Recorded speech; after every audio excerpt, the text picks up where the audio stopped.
we continue the discussion on doing enculturation in Asia. Yesterday, we tackled about the fundamental or foundational truths of enculturation. Uh, I am supposing that those five statements would serve as a kind of principles for us in undertaking enculturation in different communities in Asia, no? Now, let us look back a bit on the uh, framework of dialogue that has been operational so far in the conduct of enculturation in the past centuries or in the past decades in Asia and elsewhere in the world, but also mindful of an emerging or a new form of model, a new model of doing enculturation, no? There are at least two models that we can identify when we speak of enculturation or the kind of dialogue that has been operating, the model of enculturation that has been operating through the years. Now, in this time of what we call postmodernity, it is important to underline that we need to give importance on dialogue because in the postmodern times, uh, one of the great characteristic of the postmodernity is actually our reluctance to accept a single narrative of reality, no? uh, there are differences and we celebrate diversity of thinking, diversity of opinions or realities, no? There is no single reality that can be imposed, no, to the different people. So it is important to consider that in these postmodern times, the major ethos, shall we say, the major influencing factor in all undertaking, including enculturation, should be dialogue with cultures and affirming diversity, not actually removing that distinctiveness of culture. So, in this first model that has been the basis of doing enculturation through the years was the so-called translation model.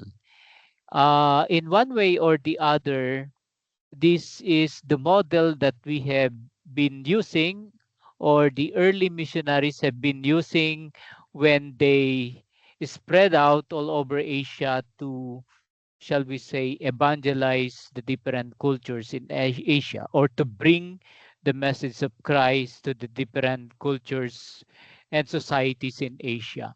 So this translation model stresses the primary or paramount position of the Christian message. What do we mean by that?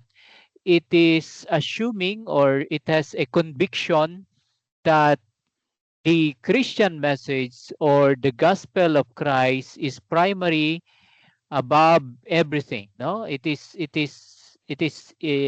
stressing that importance or paramount position of the Christian message. And with it, it also assumes the so-called supernatural Christian uh, conviction, no? Supernatural Christian conviction. And therefore, the task of the theologian or the pastoral agent is to translate the Christian message into idioms of different cultures. This is understandable because when you assume that when you are on the better position or a primary or superior position as a culture, naturally the tendency is to impose that culture to the other cultures, no? You are the dominant culture and the other are inferior cultures. Now, there are many instances of this. Now, for example, look back at the reality of the development of native vocations in Asia. For a long time, that the foreign missionaries stayed in the different communities in Asia, no?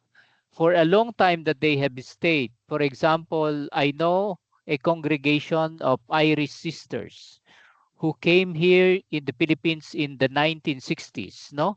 Most of them, when they came, were very young sisters. They went to the uh, rural communities in the Philippines, in the south and elsewhere in the country, to bring the gospel of Christ, to to teach catechism to the natives, no, to the indigenous people in different places here in the Philippines. Now, when they get old, after several decades, they need to go back to Ireland because they are now sickly, and some of them are, they are at their mature age, and therefore they need to rest. But surprisingly, after several decades of doing enculturation in the Philippines, they have not they have not attracted, no, several native vocations of sisters, no, Filipino vocations.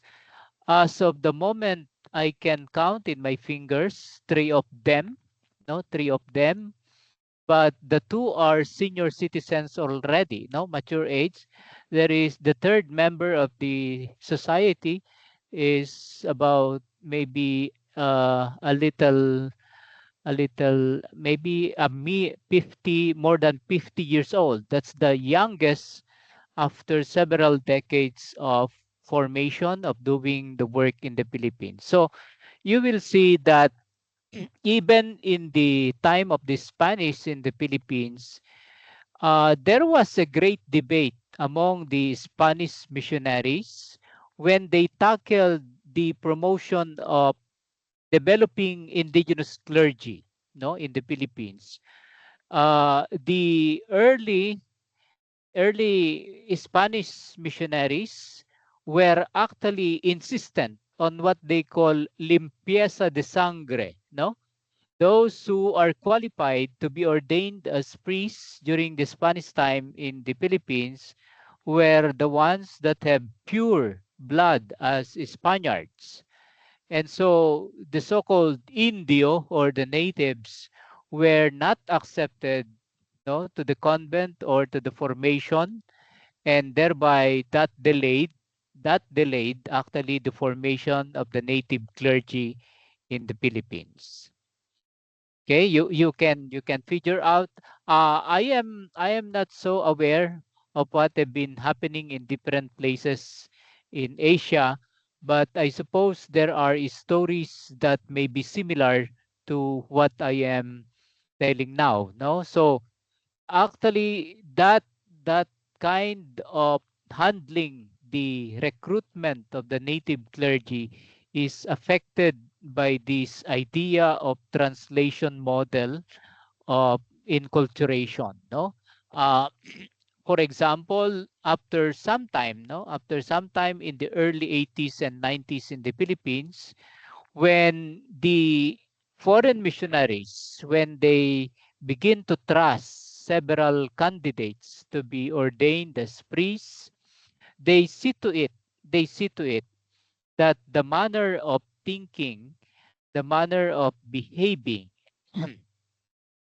is similar to the behavior and thinking of the foreign missionaries. That is a concrete evidence of what we call translation model.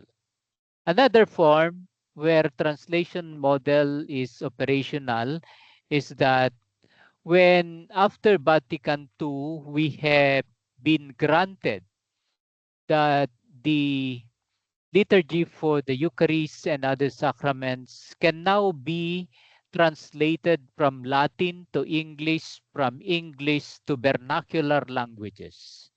So the liturgical enculturation all along was actually influenced by the translation model. The people that were in charge in assuring that the Latin form of the liturgy shall only be translated in the vernacular and therefore without so much changes. You are just identifying equivalents of the language to another language. So that is the early form of what we call enculturation efforts. It has been translation, translation, translation.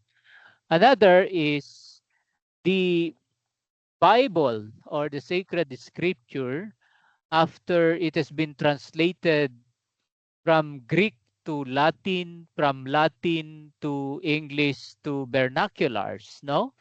Uh, Today we have several vernacular form of the sacred scripture or the Bible in the Philippines. And probably this is also the case in different parts of Asia.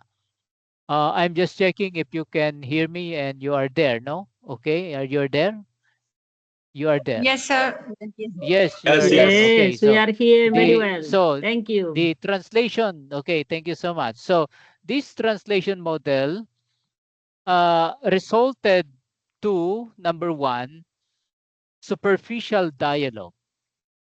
The the culture that received Christianity did not did not have the occasion to express what should be. No, it has been always at the mercy of the dominant Christian culture, especially embodied in the early missionaries. No, uh, there are, of course, in the history of enculturation, there are uh, important examples that we can say they have not or they have transcended the translation model.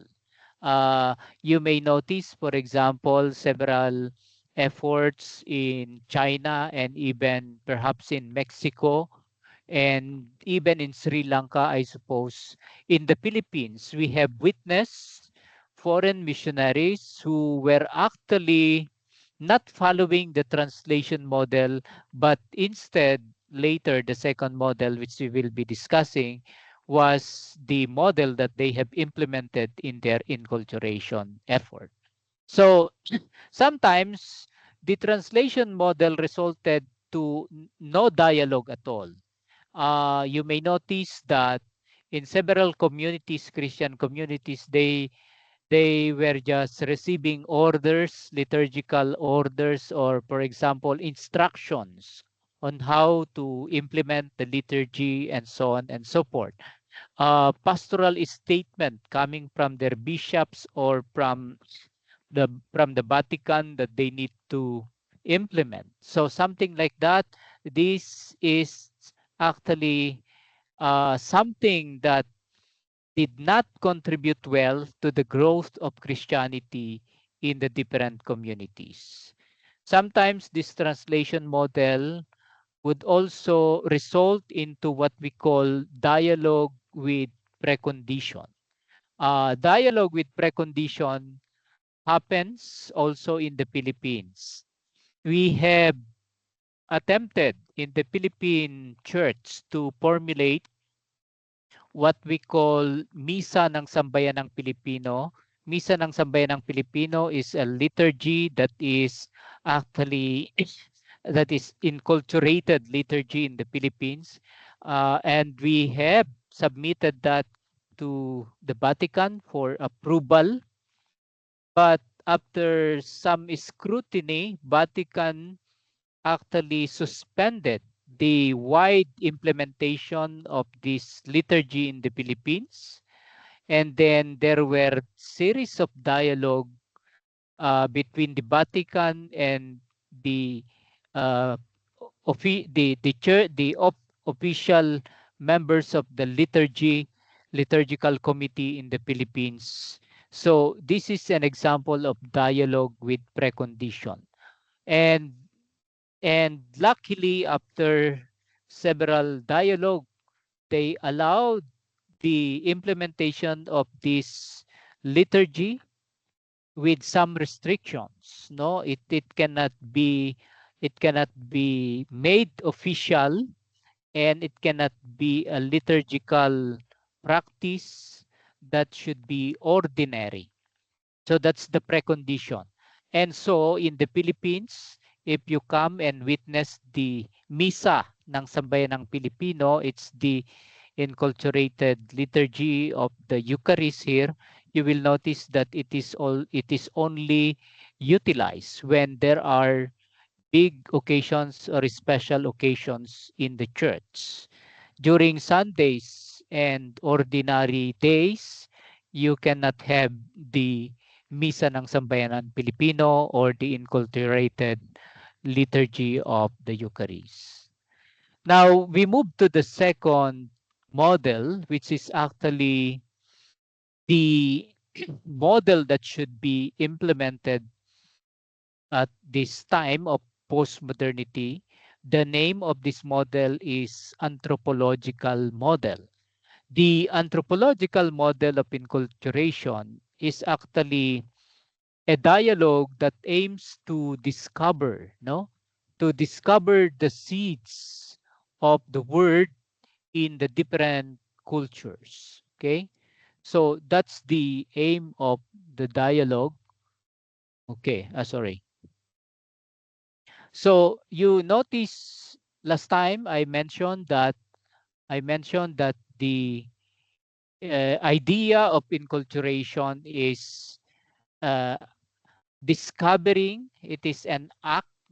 Enculturation is not so much of bringing only the gospel of Christ to the cultures, but also to discover Christ or the seeds of the word, no, implanted by God Himself in the different cultures. So the dialogue, the anthropological model, stresses the dialogue with cultures to discover God or the seeds of the word in that culture. And in this anthropological model, you will see that it does not set precondition for dialogue.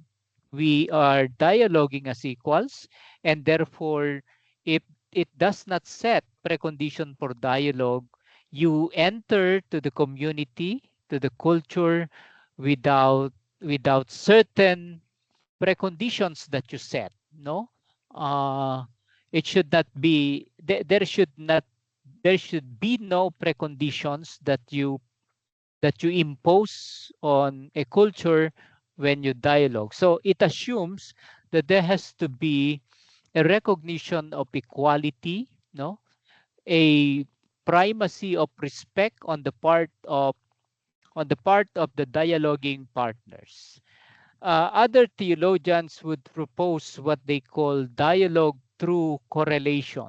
No, the dialogue through correlation is that you do not translate your categories or the Christian categories to a receiving culture. Instead, you identify what could be an approximate equivalent, no, or shall we say a close equivalent, for example, of uh, the Christian message to the cultures. For example, if we are speaking of values, for instance, value of solidarity. For example, this is a Christian Catholic uh, social teaching principle, the value of solidarity. Uh, can we find an expression or value of solidarity in a particular culture? And I suppose there is, no? For example, you may want to investigate how they take care of the other, their neighbor, when they are in need. Uh, Among the Aita where I work now, it has been a practice that when they go to the forest and uh, they were able to catch a wild pig, that wild pig will be butchered, and it has to be divided, no, as and that will be distributed to the neighbors. And then the same when the others would go hunting, when they come back and have gotten something, they have to distribute that, no, to the other neighbors as well. So now if you are trying to contemplate that simple practice of sharing, there is a deep value of recognition of their neighbor, no. They do not like that they are eating so much in abundance while the others have nothing to eat. No, so if this is not something that is correlated to our Christian value of sharing and solidarity, what is it then? No, so this is a question. The attentiveness should be on the correlation. It not exactly an equivalent. We do not call it dialogue by finding equivalent. No, the translation model is passionate in looking for equivalent, but in the anthropological model of enculturation, it is not looking for equivalent, but because normally there are nuances, no, there are great differences. We may perceive the Christian categories as equivalent to a certain categories of a particular culture, but in fact there are differences. So we only advise that there has to be a dialogue through correlation, not finding equivalence. It is a waste of time to find equivalent. We cannot find exact equivalent of Christian categories in the different cultures. We can only found correlations, no, more or less. Okay. Is that clear? So we have here two models that are operational in the many enculturation undertakings. The advice is to slowly, if we can, and I suppose it should be advised that the translation model must be abandoned and we plunge to adapting or implementing this anthropological model at once. Because if we are following this anthropological model, we can be sure more or less that we are close to the foundational truths of enculturation. Now I mentioned I stopped sharing just to see you for now. Is there one or two question that arise as of the moment? Tackling about the translation model, or maybe somebody may want to express his or her experience of this model, especially the translation model. Uh, it may be interesting to listen to Father Albero. Just a quick, no, Father Albero, how would you experience that translation model in Cambodia, in Cambodian church now? The translation model of enculturation, how is it? Yes, I think there is a journey. Yes, I think it's a journey, and but this translation model is very strong, no? Not only in Asia, also, no? You see in Latin America, no? I think the translation model is like the paradigm, no? That is continue being strong. Even some people who think that they are very up to this time, no? Continue thinking in these old ways, no? Especially Yeah, because the idea of a dominant culture thinking that the European model is the most important and everything should be done in right. that way. So, but I think Yeah. this is an interchange. That's why we are working in, and creating consciousness, and little by Yeah. little, So you can find people who are very, very active and trying to go to this anthropological model, Model. but Yeah. yeah, other people who are continue, doing translation, no? For example, Yeah. trying to make that the churches or the communities look like in Rome, no? For example, we see recently, I saw the ordination, no, of some brothers, no? I will not say the Yeah. place in Asia, no, in Asia, and then you see there were in those brothers like 4 countries, no, 4 communities, Yeah. and but the mass was made in a very solemn Latin rite, no, like seems more Yeah. in the Vatican that actually reflecting, no, the cultures of the peoples, no. So I think Right. this is a process, it's a journey. That's what we are doing. Yes. Yeah. Thank you for that. And the same reality is also taking place in the Philippine church now, no? And yeah, it will take a long time to actually put the new model. But with this effort that we are doing, like this training of organic intellectualism, has to slowly slowly implement on the ground the anthropological model. If you look at the example of Father Nipot, that is a very concrete example of what we call anthropological model of enculturation. Now he goes to the ground and actually the doing theology is from the ground itself up, no, until they develop concepts that are actually rooted in the culture in that place, no. So that we need, I suppose, yeah, there has to be, it is good that there will be a face-to-face meeting in Chiang Mai in July to see how enculturation has been at work in that community among the indigenous people.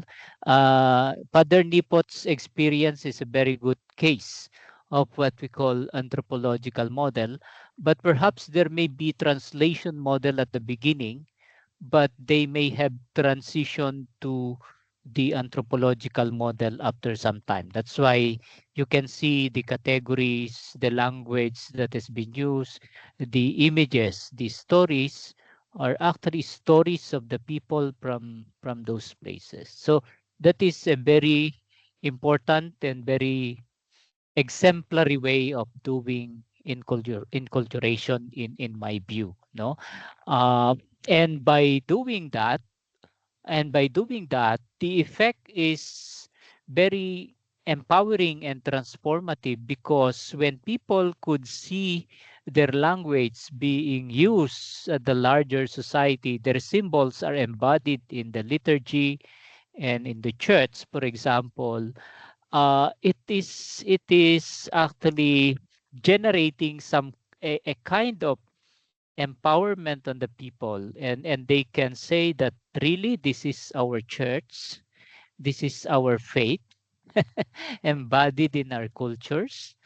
Um i was i was coming from the south few days ago, and I was talking to several engineers and architect in the country, and I said, how much of your effort have been invested to thinking an image of a church that is truly Filipino? And they cannot answer, because they said we have been following designs coming from Europe, coming from America, and all that. And I said, this is a problem, because if we want to if we want to help people empower themselves, we have to tap their cultural symbols, their language. We have to use their stories, their traditions, their idioms must be part of the so-called, even in the church, the liturgy and all that should be part of that. Let, sorry, uh, let me proceed Can you see now my PowerPoint? Yeah, okay.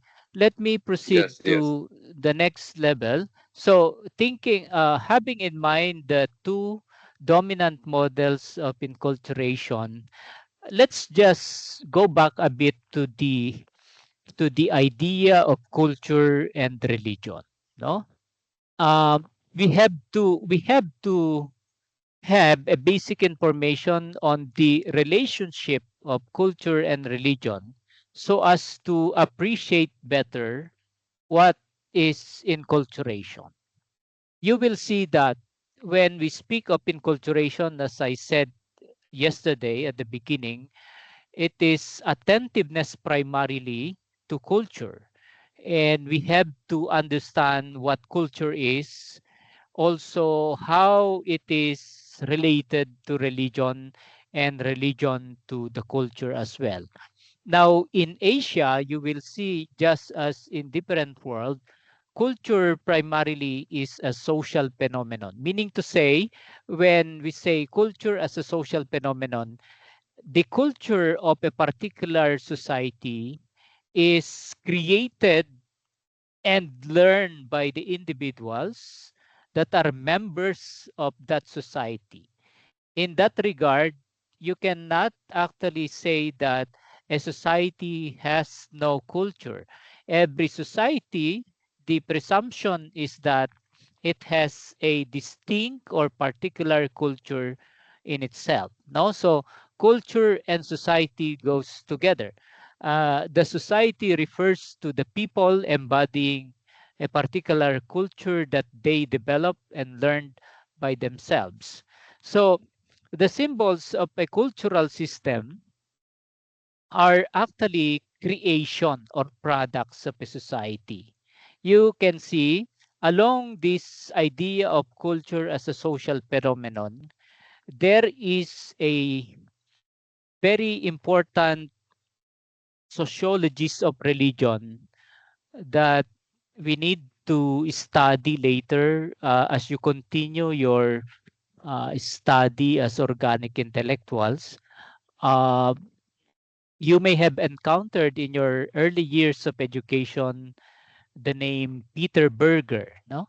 Peter Berger, who actually uh, theorized the so-called social construction of reality, that that the culture, similar to what I am saying now as a social phenomenon, it is people who create culture, but simultaneously culture forms or shape people. That's the thesis of Peter Berger. The things that we created as our symbols, cultural symbols, would in turn shape us. No, we internalize the meaning of the symbols, and from then on, it continues to guide and shape our thinking and behaving. So the things that we have created are also creating us in the process. So this is tricky, no? That the culture is not something that is uh, that has life in itself, although it is created by a society or human beings. No, it is a real, and therefore we cannot actually resist the power of something that we have created, especially the symbols. That's why there are sisters here, no? Uh, I know a sister I visited. She was working among the indigenous people in the south, and she was lonely at some point, and she said to me, when I am lonely, I have the habit of just looking at the crucifix in the chapel without without any word, just looking at it. And after some time, I I can now go back to work. This particular simple experience is the power demonstrate the power of the symbols of a cultural system that we have produced. The crucifix.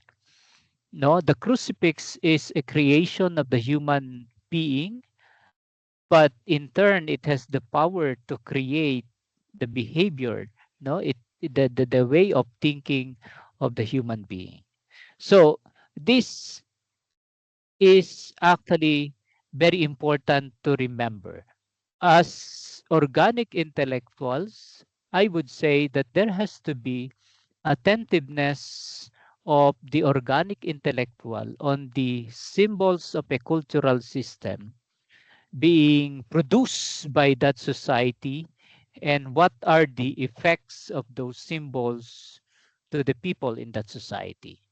If an organic intellectual or leader can can have that ability to be attentive to the dynamic of cultural symbols, then I must say that you are turning to be a good organic intellectual.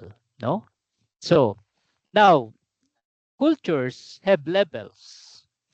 Uh, Aylward Shorter, one of African theologians, developed the two levels of culture.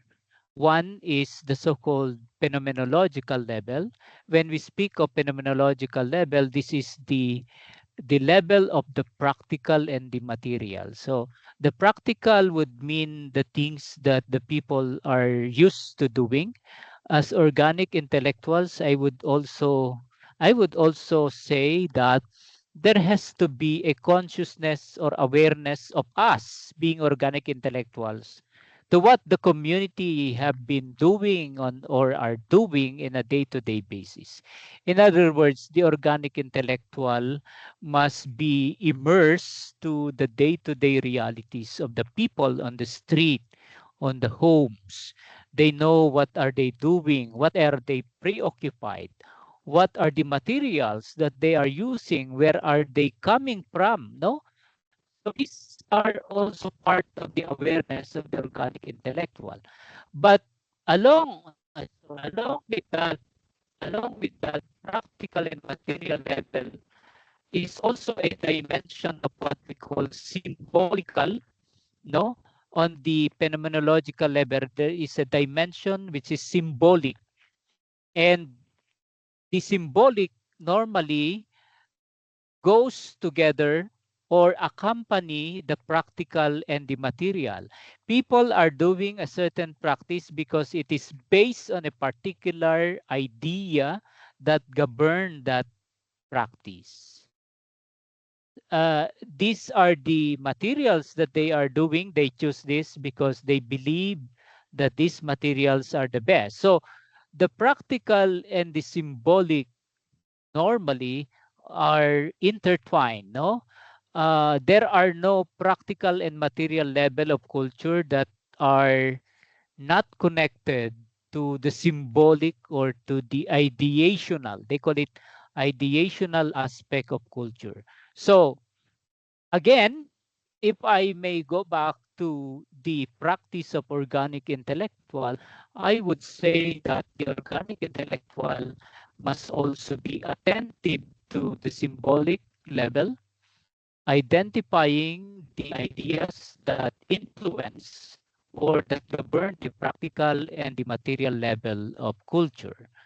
But there is a deeper level of culture according to Aylward Shorter. This is the cognitive level, where normally the cognitive level is something that is not noticed very easily because the level of meanings and values, which is the cognitive level, are seldom expressed in words. No, the phenomenological level is what we can see on a day-to-day basis, but sometimes the level of meanings and values need more special attention in order to capture the meanings and values that govern our communal life, no, as people. Okay, so these are the two levels of culture that I suppose an organic intellectual must also pay attention. But part of the culture is a special section which we call the domain of beliefs, no, especially religious beliefs. So keep in mind that religion is a special and a large part of a cultural system. And when we speak of religion, it consists of the system of symbols. No, religion is a system of symbols, symbols that may be tangible, but also symbols that are intangible. Symbols that may be cognitive, these are meanings and values. So, in other words, the religious aspect of a culture is a very rich domain where the organic intellectual must be also playing a role, because in several societies, religion is also serving as the central element of their culture. For instance, let's go a little bit to India. If you who are from India here, there may be from India, but when we speak of India now, even though some of us are not there, we are more or less we know that India is a predominantly Hindu in terms of religion. But that religion is also influencing the general culture of India at large. Okay? Now, if I may use the Philippines as example, when you speak of the Philippines, you cannot avoid entertaining the idea that the Philippines is one, if not the largest population of Christianity in Asia, or maybe now it is East Timor, no? It's no longer Philippines, or maybe Philippines, but East Timor is the second Catholic country in Asia. So the term Catholic country is associated to the Philippines, which means that religion has become the dominant culture in a way of the country, no? So sometimes it is like that. The culture is emanating from the religious tradition that is saturating a certain society, no? um, Look at the different countries now. They are identified, their culture is identified to a dominant religion, no? Because of the fact that religion is a very rich system of symbols. And if you want to synthesize religion at all in the anthropological sense, you can say that it includes the faith of the people, the conviction and commitment, but not only that, it includes the several other systems that are utilized in order to sustain and continue the growth of that religion. There are also people or practitioners within a certain religion that in turn become symbol of that religion.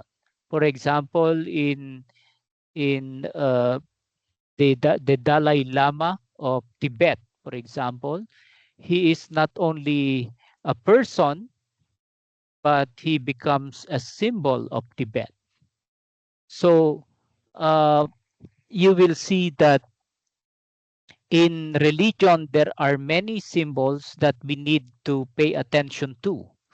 Uh, but that's a matter that may be part of the continuing discussion later. Now, it is good by now that we have to understand that culture is dynamic. There is a phenomenon which we call cultural change. While in the past, we want to believe that culture does not change at all, today you cannot do that. You cannot say that culture should be No, it doesn't change. Now, this is also a debate in the church because the church and many religious, not only Christians, are naturally conservative. What do we mean by that? We want to maintain a certain tradition. This is one dynamic in culture. We want to preserve something that is good, something that is meaningful. Yes to that. And that should be. No, do not destroy what is meaningful, do not destroy what is beautiful and good. That's okay. That's okay. That's why we also recognize that culture at a certain extent is traditional. No, it also it maintains and it transmits what is meaningful, what is good and beautiful to the succeeding generations. However, we should not forget that culture on the large scale entertains changes. So let's see the types of cultural change that are identified in the different studies would be the so-called number one, there is what they call changes due to intercultural contact. No?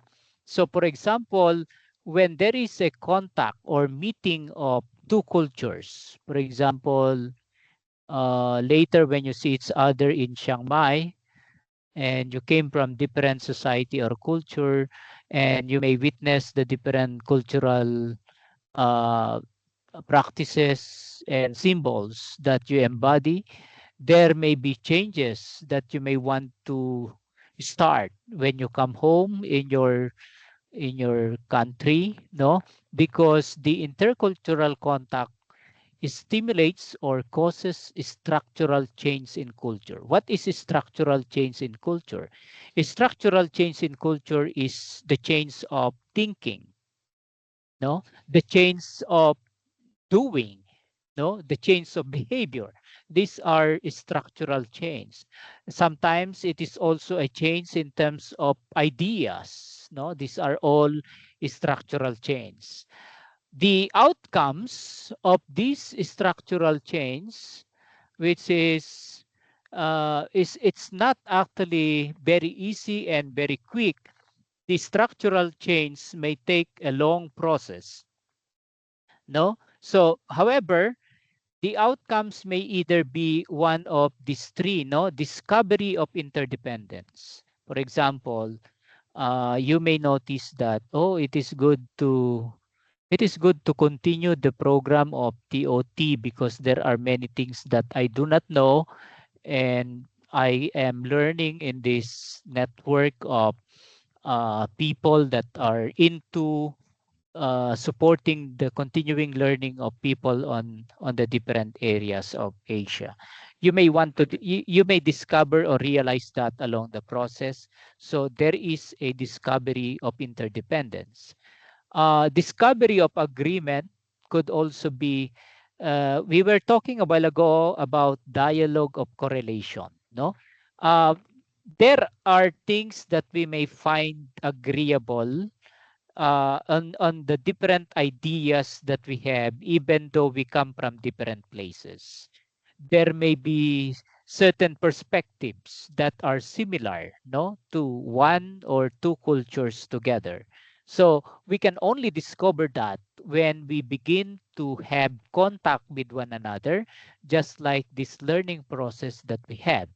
So in other words, this activity that we have been doing through the roots and through the leadership of Padre Albero is indeed a cultural undertaking. The training of organic intellectuals would lead us to a certain structural change.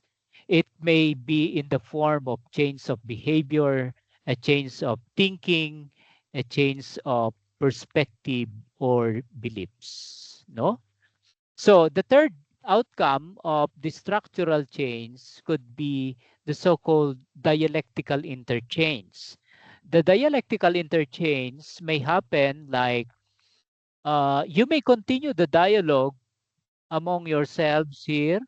You may find your dialogue partner in this community of learners. Okay. Uh, and you may want to continue the conversation in different forms. So that is dialectical interchange. No, we find that by having a continuing dialogue with one another, we may be able to enrich each other along the process. No, sometimes the learning is not always by reading a book. No, learning may take place by listening, just like now, but also learning may happen in the dialectical interchange. When people begin to listen to one another, there is a learning process that is taking place, no? Or a structural change that may take place. Okay, another type of what we call cultural change is the so-called technological change. The technological change is very easy, no? Uh, when there is technological change, there is an acceleration of material values and material culture. And this is very fast. Imagine the technology that you have 10 years ago and how many technologies came after that, no? So the technological change is very fast. It is faster than the structural change. Structural change is naturally slow because it is a change of thinking, it is a change of behavior, no?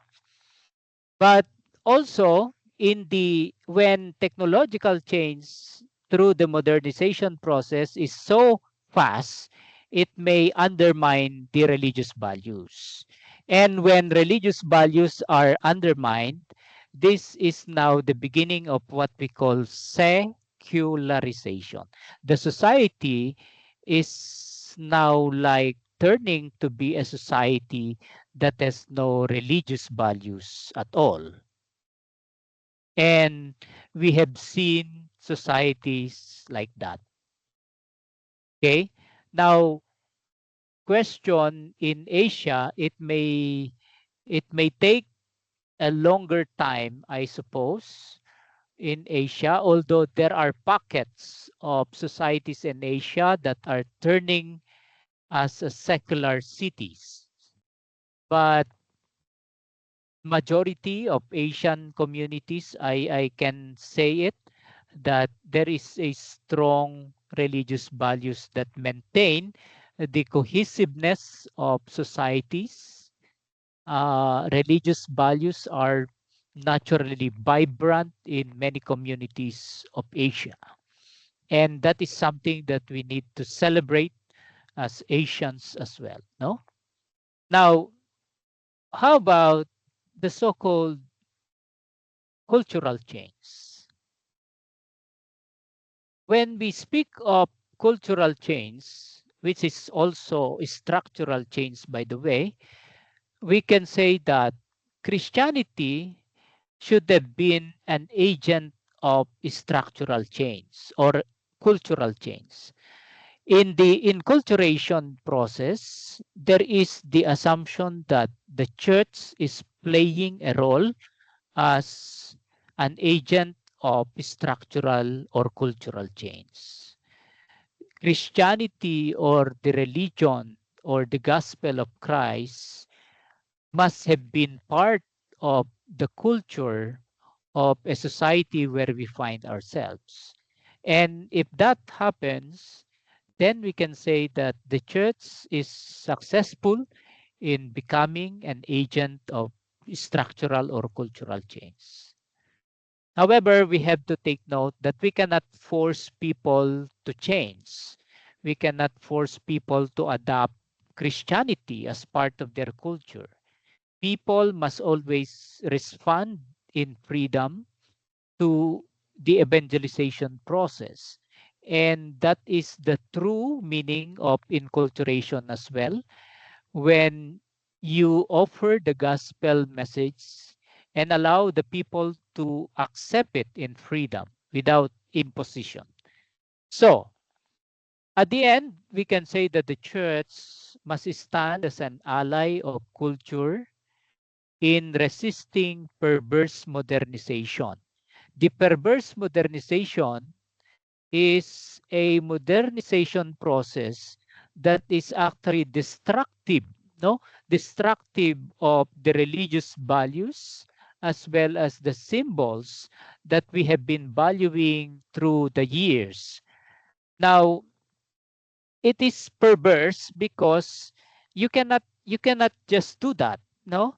Uh, if there is a preoccupation that we must be doing in the church, it should be an attention to the things that destroy the culture of people.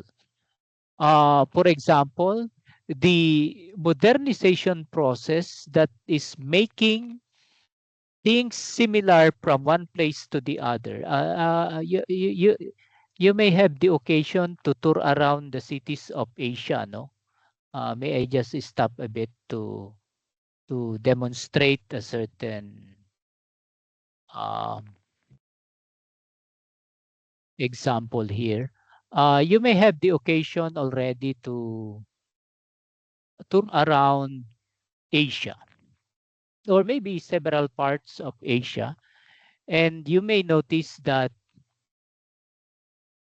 it appears, in my view, as I have visited several cities in Asia, there are now similar things that you may find in Thailand that are very similar to what you can see in Manila or what you can see in Singapore, what you can see in Hong Kong, in Kuala Lumpur, and so on and so forth. What we are saying here is that there is the the so-called advancement of what they call cultural hegemony. No, a single pattern of culture is being promoted from one society to the other. If you come to the Philippines and have the occasion to visit several cities here, you will notice that you get the impression that one city is similar to the other. This is perverse modernization. When a modernization erases cultural diversity, it is perverse, no? It is something that is not good. When institutions would like to promote a single idea and silence the other ideas and way of doing things, it is a perverse modernization. No, so these are the enemies. These are the things that will destroy our our diversity, the diversity of cultures in Asia. Now, let me proceed to obstacles now to inculturation. There are two major obstacles that you may identify why for a long time inculturation may not have been flourishing in the different parts of the world. Aside from using only the translation model, which I mentioned a while ago, we have not transitioned so much to the so-called anthropological model of inculturation. Aside from that, there is also an overwhelming confusion about the meaning of inculturation. There is also a resistance to include liberation as part of the agenda of inculturation. For instance, uh, there is a bishop in this country. He is a famous bishop and he was championing the Church of the Poor in the Philippines for some time. And he was giving a retreat to a group of sisters. He was giving a retreat to a group of sisters. And in one mass, the sister noticed that the body of Christ, the sacred host in the tabernacle, is infested by ants. Ants were actually, uh, they are invading the tabernacle where the sacred host is repose, no? And the sister was anxious about it, and she was disturbed, and she told that to the bishop, and bishop said, the sacred host is, it's about to be eaten by ants. She was so scandalized. And then the good bishop said, don't worry, sister, Christ will take care of himself. Okay. And then the good bishop said, come here, look at the window. Your wall in your monastery is too high, but outside the wall, you can see people, no? They are starving and about to die, but you can manage to stay in this great wall, and you're not disturbed of these people, but you are disturbed with the body of Christ about to be eaten by ants. You see, this demonstrate for most of the time there is that effort not really to include liberation in the full agenda of inculturation. I mentioned this yesterday that in the Asian context where we can see an overwhelming poverty, you cannot bypass that overwhelming poverty, which is actually the result of social injustices committed in different places in Asia, being not part of the agenda for inculturation.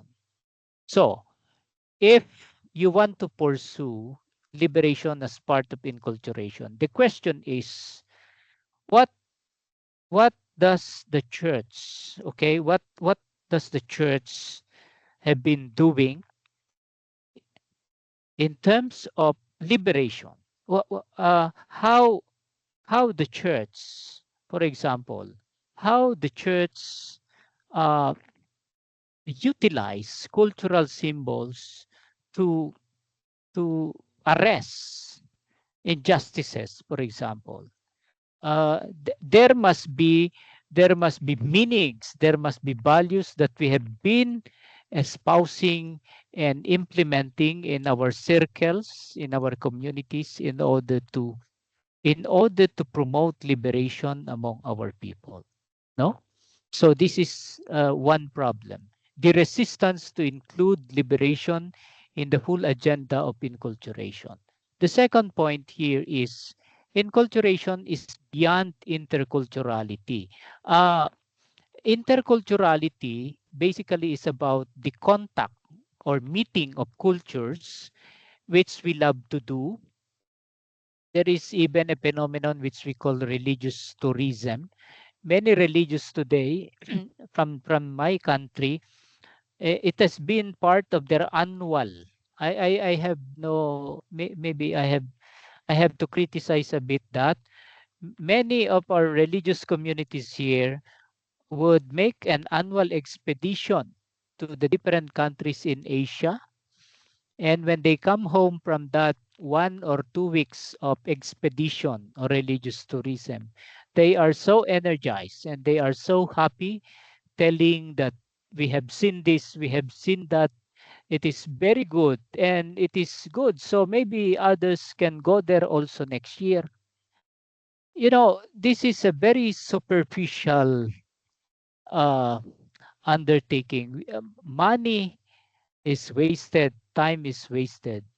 There is no deepening that is happening to that. It's pure enjoyment, satisfaction of what of the eyes, of the senses. No, it is not actually a deep activity. So inculturation is beyond interculturality. While it is good that we witness the culture of the other Asian or people in the world, there has to be that attentiveness to what we can learn on how they have practiced or embodied the Christian message. That should be the Dr. Emil? point of going from one place to the other. Okay, so I'm about to finish. And then the second is decentralized bureaucracy and control. You know what does this mean? Many of our efforts of enculturation are hampered because of decentralized bureaucracy in the church. So I end with these two questions, which I would like you to bring it home, or maybe can we extend like 5 to 10 minutes, Father Albero, for these two questions? Yes, My Dr. Emil, please. question, yeah, my question then is, I would like to end with this, no, that at the end of the day, after knowing the basic information that we need to know about enculturation, it is good also to listen from you later, or maybe some of you may have thoughts already. What have you encountered in the field that may have relevance to enculturation, or perhaps you can also dwell on what issues or tensions have you been experiencing in the effort to bring the gospel of Christ to your people. I suppose the second question is demanding, but if you wish to venture on that, it is also good. I am done. I am done, Padre Albero. But if some would like to interact, it may be good to listen also. I think it has been a very pleasant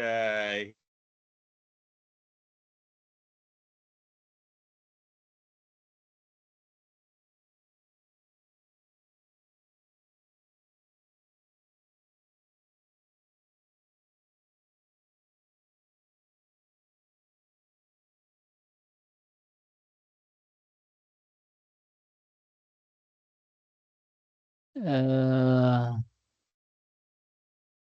he's frozen.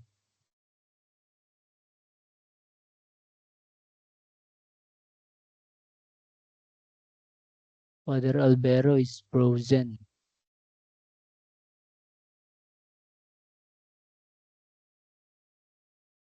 Father Albero, you're frozen.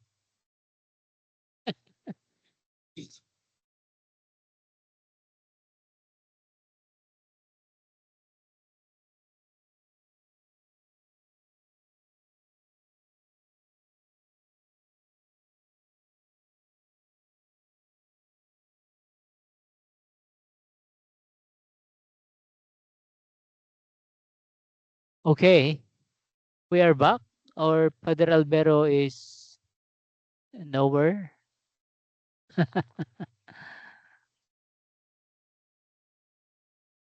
All right, all right.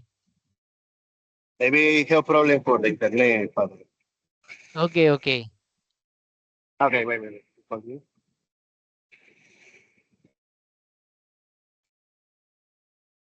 Decirle, tenemos problemas con el internet. Father, we have problem with the internet. Maybe father not Yeah, has yeah. internet. Yeah.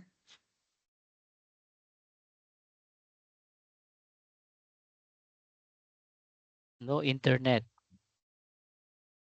So, yeah, have problem for the internet. Anyway, Father, Yeah, yeah. This is a problem, no. Mhm. Luis, can you put again the second question? We cut only the first one. Oh, yeah, yeah. Oh, please, thank you. Luis, Luis, have you captured the question? I captured We it. have only one. They have only one. Here, sister. Please, can thank see? you. Yes, yeah. coming. Okay. Thank you.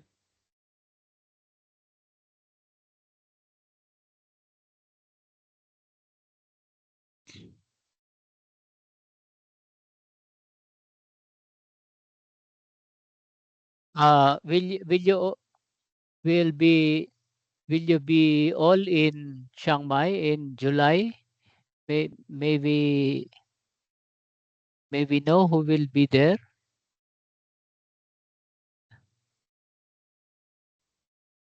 I think not all. Not all, no?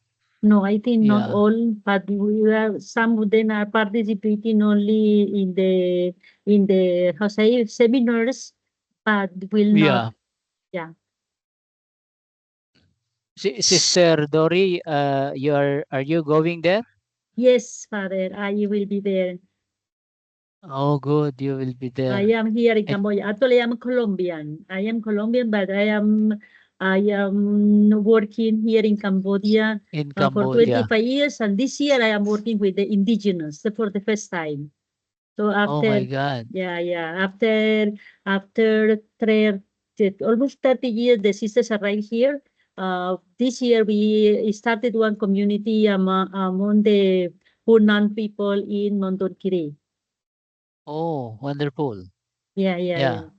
But very interesting. I like very much your reflection because very clear and very huge.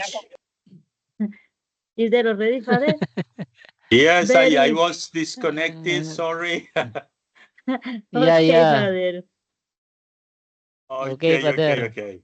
No problem, no problem. Okay, I think we are already over the time, and thank you very much, Dr. Emil. And all the questions and things we have, please write down. So in 1 week, a little 1 week, we are going to meet everybody in Chiang Mai. No, so next week we have also Oh. another module with lawyer, indigenous lawyer and activist, Jubilee. And then, Jubilee, yeah. and then it could be very interesting also how the about law and rules and everything is very important for indigenous communities, no, and all these kind of topics. So I hope everybody is preparing for the travel. Don't worry about the news, no, things will go good, and we go with the angels, no, in the protection of all our ancestors. So don't worry, huh? Especially those of Yeah. Bangladesh. We hope they can solve the situation soon, and then we are going to Oh. meet as soon as possible. Yes. And how the problem Yeah, with yeah. Cambodia and Thailand? There no problem to enter? No. Don't follow now this news unless there is any ban or something. There is, I think everything is normal, no. So and then don't worry about that. Yeah, yes. So far, if there is any news or something that is very important for us, we communicate at time, no? But let's go with the hope and praying also for the peace and everything that can go good. Okay. Yeah, I have Okay. one point. I have one more Yes. announcement, Father Albero. Yes, Emil. While the inculturation is a continuing agenda of the church, and doing inculturation in Asian context needs a continuing conversation. So I am opening a program. I suppose this will be agreeable to the roots, to the leadership of roots, that we will open the continuing conversation on inculturation as roots, and anyone interested to take part of that continuing conversation, it will be online, no, it can be so it's like we want to continue this conversation, not only this limited time, because there are many things that we need to talk about, no, on enculturation in different places. So that's one effort that we bring to this platform, no, the continuing conversation on enculturation. Yeah. But Yes. that's, yeah, Yes. okay.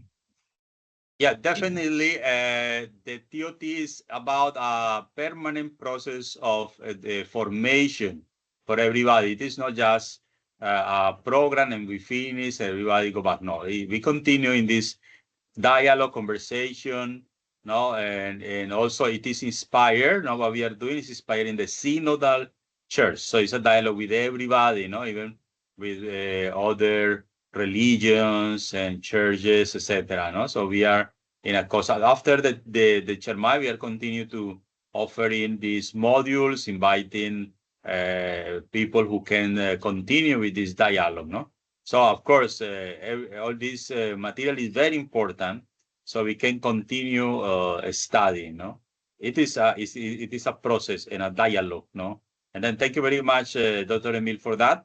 And everybody has any experience to share, documents, conference. So we put it there, and we are creating a network. That's why the roots. After we are going to talk also about the roots, means that, no, in a network we are growing, no. Dr. Emil is now the director of the roots, no, and then he also will explain to us in Chermay a little more about that, and then we continue with the process. So thank you very much. Thank you. So Thank you very much. thank you. I have a happy Thank you, feast day Father. of Thank the you. Sacred Heart. Thank Okay. you. Yeah, yeah. Thank you very much. Thank Very you. good. Thank you. Thank you so much. Oh. See you Thank soon. you. Blessing. Take care, Bye-bye. everybody. Yes. Bye bye. Bye bye. Bye, Thank bye, you. bye, bye. Thank you. Bye. Bye-bye. Bye-bye. Bye-bye.